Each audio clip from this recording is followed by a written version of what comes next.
প্রেমে পড়া বারণ, কারণে অকারণ, আঙুলে আঙুল রাখলেও হাত ধরা বারণ।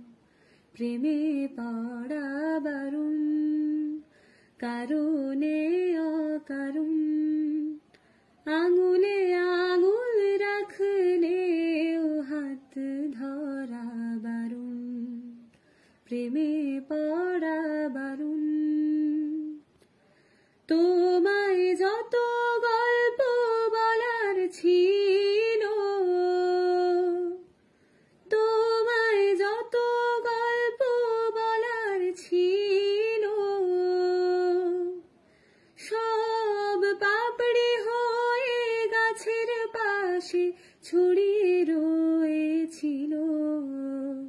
দাওনি তুমি আমায় সেসব কুড়িয়ে নেওয়ার কোনো কারণ। প্রেমে পড়া বারণ।